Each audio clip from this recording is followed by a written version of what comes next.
안녕하세요. 성형외과 전문의 이태현 원장입니다. 오늘은 우리가 잘 알지 못했던 역사 속의 한 실험에 대해 이야기해 보려고 합니다. 다이어트와 관련된 이야기이니 관심을 가져주시면 좋겠습니다. 여러분, 미네소타 기아 실험이라고 들어보셨나요?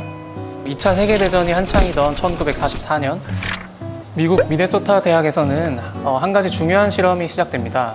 바로 미네소타 기아 실험이죠. 이 실험은 인류 역사상 가장 영향력 있는 영양학 실험 중 하나로 손꼽히는데요. 도대체 어떤 실험이었을까요? 이 실험은 총 36명의 남성 지원자들을 대상으로 했습니다. 이들은 모두 제2차 세계대전 중에 군복무를 거부한 양심적 병역 거부자들이었습니다. 전쟁이 끝난 후 전쟁으로 인해 기아에 시달릴 유럽 사람들을 도울 수 있는 방법을 찾기 위해 이 실험이 계획되었습니다. 실험은 약 1년간 총 3단계로 진행되었는데요.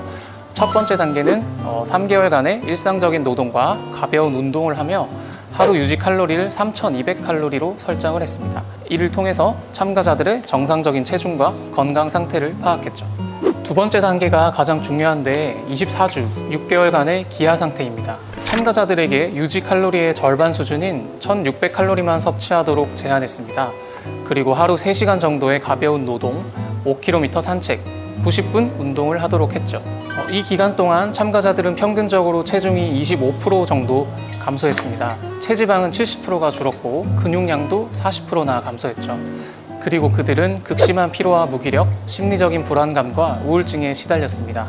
식사에 대한 집착도 심해졌고 일부는 음식을 훔치기도 했다고 합니다.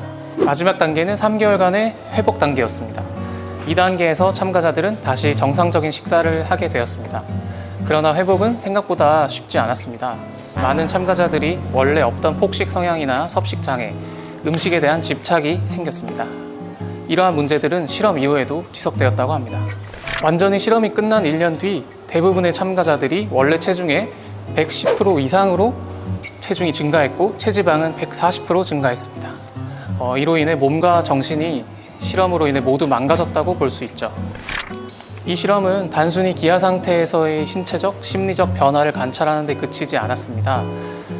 비록 당시의 실험 방식이 현대의 윤리적 기준에 비추어 볼 때 문제가 있을 수 있지만 전후 기아 상태에 있는 사람들을 어떻게 효과적으로 회복시킬 수 있는지에 대한 중요한 데이터를 제공했죠. 또 이를 통해 전쟁 후 유럽의 기아 문제 해결에 큰 기여를 했습니다. 그 당시에는 인류의 복지를 위한 중요한 연구였다는 것을 이해해야 합니다.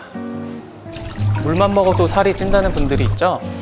이 실험은 섭취하는 칼로리가 소비하는 칼로리보다 적으면 살은 무조건 빠진다는 다이어트의 가장 중요한 법칙을 실험으로써 증명했다고 평가받고 있습니다. 다이어트는 결국 생활 습관입니다. 균형 잡히고 과도하지 않은 양의 식사와 적절한 활동, 그리고 꾸준한 운동이 조화를 이루어 현재 나를 만들고 또 앞으로의 나를 더 건강하게 만들어 줄 것입니다. 지금까지 미네소타 기아 실험에 대해 알아보았습니다. 감사합니다.